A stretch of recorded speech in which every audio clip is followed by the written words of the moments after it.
وجه نجل طبيب التجميل المغربي حسن التازي المتهم بالاتجار بالبشر مناشدة للملك محمد السادس للتدخل، وذلك مع اقتراب حالة ملف الطبيب وزوجته وشقيقه إلى المحكمة بعد انتهاء التحقيق. نترككم مع الفيديو. تمر اليوم الذكرى السنوية الأليمة التي تم فيها سجن والدي الاثنين البريئين مما نسبت إليهما. وعلى امتداد هذه السنة ما فتئت أطلع على تدوينات مضللة تنشر على الشبكة الاجتماعية تتعلق بعائلتي، وأربأ بنفسي عن الرد احتراما لقدسية التحقيق. إنها سنة تمر وأنا بمعية أخي مصعب الشباني في مقتبل العمر نكافح من أجل سير قدما في المهمة التي أخذها والدي على عاتقه، وهي إنقاذ الأرواح البشرية. إنها سنة تمر ونحن الاثنين وإن كنا نبذل ما أوتينا من الجهد حفاظا على مصلحة الشفاء قائمة خدمة للصحة في المغرب وحفاظا على قوت 1000 عائلة، إلا أن الأمر صار يتجاوز طاقتنا والانهيار وشيكا، إذ أن لا ممتلكاتنا ولا مال أضحايا تحت أيدينا.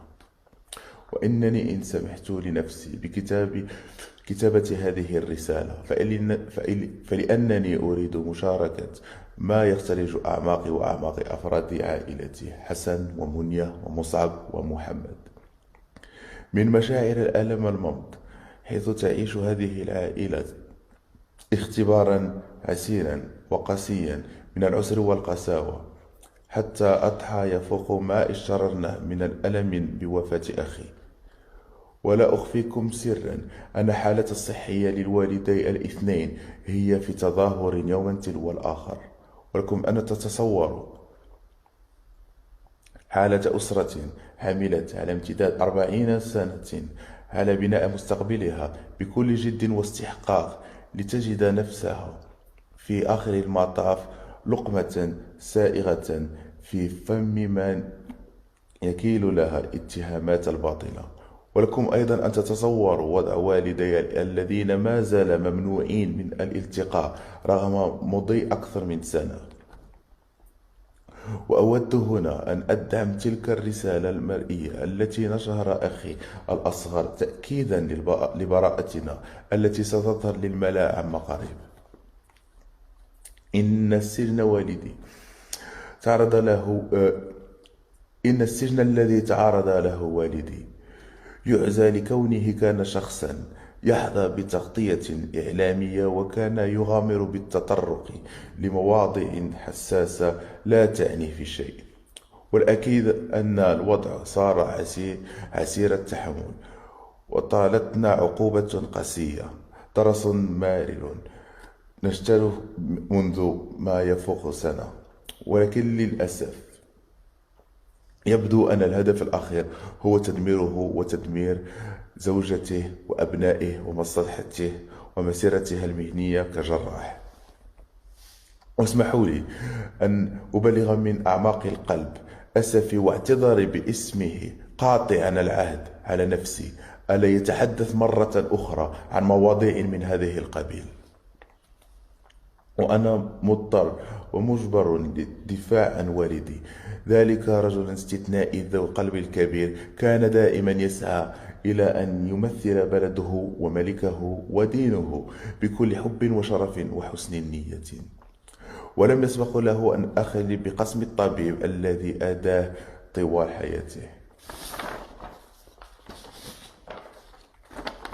من العسي على الفهم أن تقوم شخصية تشكل مرجعا دوليا في مجال تخصصها تحظى بتقدير أرقى الجمعيات الدولية في مجال جراحة التجميل، تستطيع أن تعيش عيشا كريما من عملها، والتي أنقذت حياة آلاف أشخاص بفضل علمها وجراحتها التقويمية بالتجارة في البشر، سعيا لكسب دريهمات قليلة من دون مجال للشك. الأمر مستحيل. أود أن أؤكد أنه بنهاية التحقيق لم يرد اسم أبي ولو مرة واحدة في ملف الشرطة. كم أن أمي لا علاقة لها بالمطلق مع هذه القضية، وكيف لها أن تكون كذلك بينما كانت تعيش حياة كريمة وكانت قد فقدت للتو فذة كبدها. أؤكد لكم وحال هذه أن قاضي التحقيق على قناعة براءة عائلتي. من المألوم جدا أن يضع المغرب أحد أكبر جراحه التجميليين الدوليين خلف القضبان مع زوجته وأخيه. الأمر يجعل النجاح بالنسبة مدعاة للخوف. إن الضحية الوحيدة في هذه القضية الجنائية ليست سوى عائلتنا.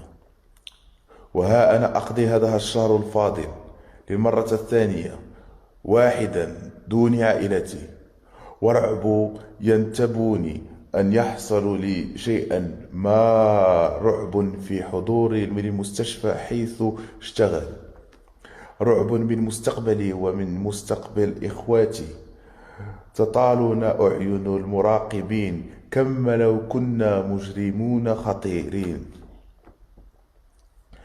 في أحضان وطن أكن له حبا كبيرا، بلد قررت فيه أن أتمم دراستي لأصبح طبيبا وأعالج إخواني وإخواتي من أبناء هذا الوطن. إنني أدعو الله مخلصا في بداية شهر الغفران أن يبلغ ما نقاسيه من معاناة إلى السدة العليا بالله جلالة الملك محمد السادس حفظه الله ورعاه، وأن يتفضل علينا بعاطفه حتى يكفى هذا الكابوس الذي أرخى علينا بظلاله. هو ملاذنا الوحيد بعد الله عز وجل. واستحضر هنا الآية الكريمة التي وردت في خطاب جلالته بمناسبة عيد العرش: فإن مع العسر يسرا، إن مع العسر يسرا. والتمس منكم إخواني وإخواتي المغاربة أن تشاطروني ألمي حتى تبلغ معاناتنا صاحب الجلالة نصره الله أيده ويشملنا بعطفه الكريم. إن كتابة هذه الرسالة هي نابعة من حبي للمغرب ولإخواتي وإخواني أبناء وطني ولملكي.